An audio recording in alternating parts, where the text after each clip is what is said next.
இப்போதான் புயலோட பாதிப்புல இருந்து தமிழகம் கொஞ்சம் கொஞ்சமாக மீண்டு வந்துகிட்டு இருக்கு. அதுக்குள்ள இந்த புதிய கொரோனாவா? சிங்கப்பூர், மலேசியா, இந்தோனேஷியா மாதிரியான நாடுகளில் கொரோனா பரவல் ரொம்பவே அதிகமாக இருக்குது. இந்தியாவில் கொரோனாவால் பாதிக்கப்பட்டவங்களில் 90% பேர் கேரளாவை சேர்ந்தவங்க. கேரளாவில் போன மாதம் வரைக்கும் கொரோனாவால் பாதிக்கப்பட்டவங்களோட எண்ணிக்கை 500 இருந்துச்சு. ஆனால் இந்த மாதம் ஆரம்பித்து 20 நாளில் கொரோனாவால் பாதிக்கப்பட்டவங்களோட எண்ணிக்கை 2000 அதிகரிச்சிருக்கு. இப்போ பரவிக்கிட்டு இருக்க இந்த கொரோனா உடல்ல எந்த மாதிரியான பிரச்சனைகளை ஏற்படுத்தும்? இதனால உயிருக்கு எதுவும் ஆபத்து இருக்கா? தமிழகத்துல கொரோனா பரவல் எப்படி இருக்கு? வாங்க தெரிஞ்சுக்கலாம். It is a medical miracle.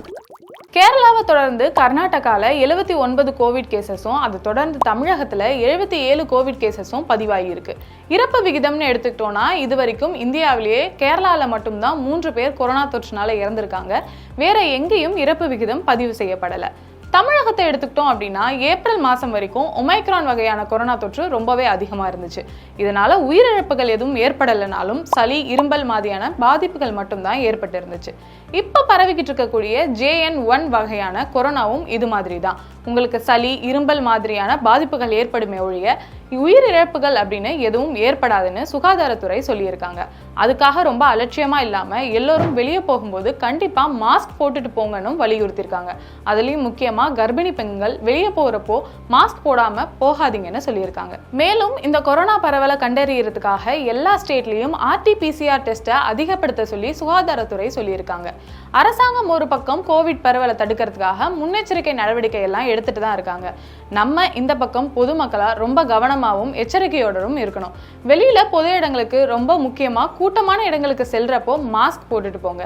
சளி, இரும்பல் மாதிரியான பிரச்சனைகள் இருந்தா உடனே டாக்டரை போய் பாருங்க.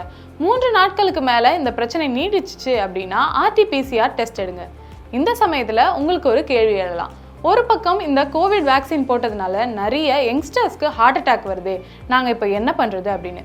இந்த கேள்விக்கு நான் பதிலளிக்கிறத விட டாக்டர் சொக்கலிங்கம் அவர்கள் ரொம்ப தெளிவாக பதிலளிச்சிருக்காங்க. அந்த லிங்கை இங்கே ஆட் பண்ணுறோம். கண்டிப்பாக பாருங்கள், உங்கள் ஃப்ரெண்ட்ஸ் அண்ட் ஃபேமிலிக்கு ஷேர் பண்ணிவிடுங்க. இதே மாதிரி இன்னும் நிறைய ஹெல்த் இன்ஃபர்மேஷனை தெரிஞ்சுக்க ஹெல்த் ஸ்டுடியோவை சப்ஸ்கிரைப் பண்ணிவிடுங்க.